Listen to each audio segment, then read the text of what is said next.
On michaelsavage.com, reading from the bottom up. I don't know if any of you are fight fans. I am.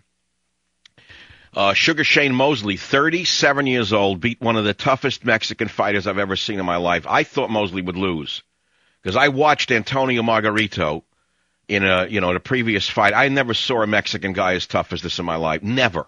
You got to watch fights to understand how tough the human body can really be. But I could not believe it. I thought that the 37-year-old Mosley was going to get a beating from the hard-punching Mexican who had dethroned previously unbeaten Miguel Cotto last July. But if you had watched this fight, I mean, you can't believe the kind of punishment the human body can take. Well, if they're as conditioned as this, certainly the average man would die from a single punch from a professional fighter. My father taught me that when I was very young. I found that to be astonishing because I used to watch fights and say, how can they take it? And my father explained to me that one punch from a professional fighter would kill the average man if the punch hit him in the right part of the body, in either the head or in the chest. It's certainly true. And you have to marvel at the strength of a professional fighter, whether it be a boxer or in the next case that I'm going to discuss, which is the next story that we put up, of a fight that occurred down in Anaheim over the weekend. The picture is of a new Russian champion. You can't believe this guy. This guy, as described, as the face of an assassin.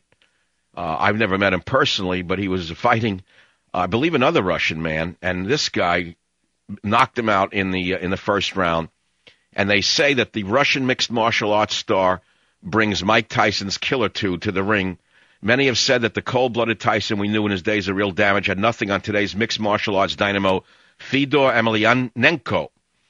And you have to see these guys in a ring to understand what I'm talking about. What's intriguing to me about this new breed of Ukrainian fighter that's appearing mainly, well, in the mixed martial arts ring and in the boxing ring, what's amazing to me is that they're not as conditioned, they're not as visually conditioned as the American fighters. In other words, the Russians, who are as strong as an oak tree, will occasionally have a waist that's rather big.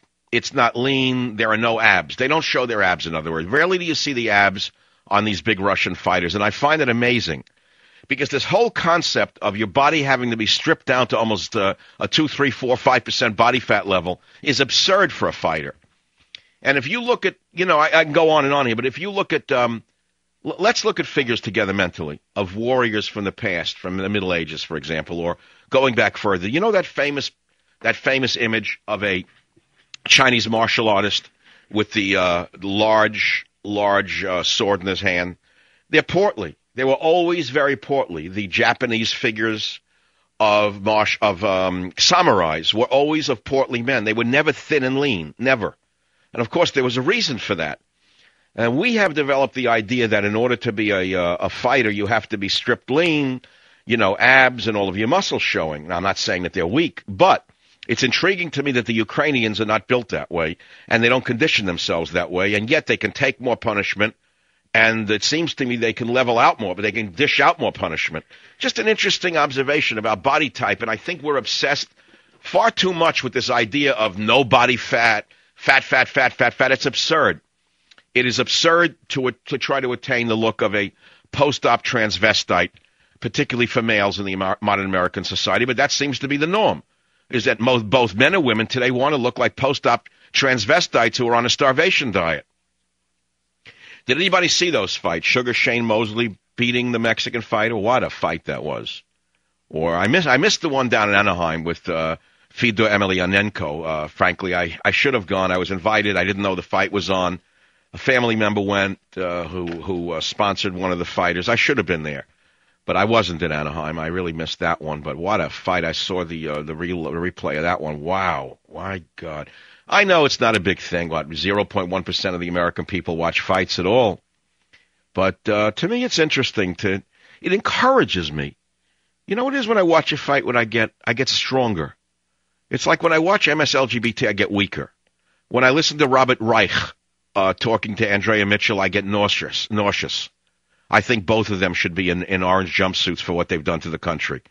But when I see truly tough men going face to face with each other, you say to yourself, my God, look what they can take. Or when I was a kid, let me go back to when I was a kid. You do develop certain attitudes towards life when you're young, don't you? that don't really change no matter how you think you've changed or developed.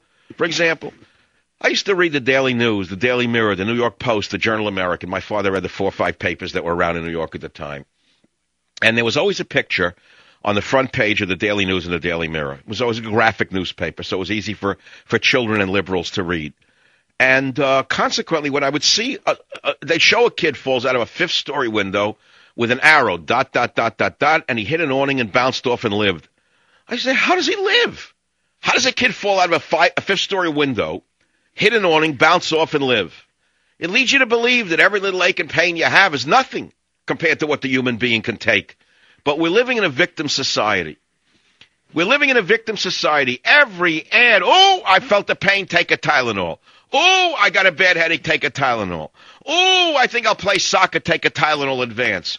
Oh, I'm going to go out shopping, but my hand doesn't hurt, take a Tylenol. You wonder why you have kidney failure and liver failure? You idiots. You don't understand what these drugs are doing to your livers and kidneys, which I have to pay for?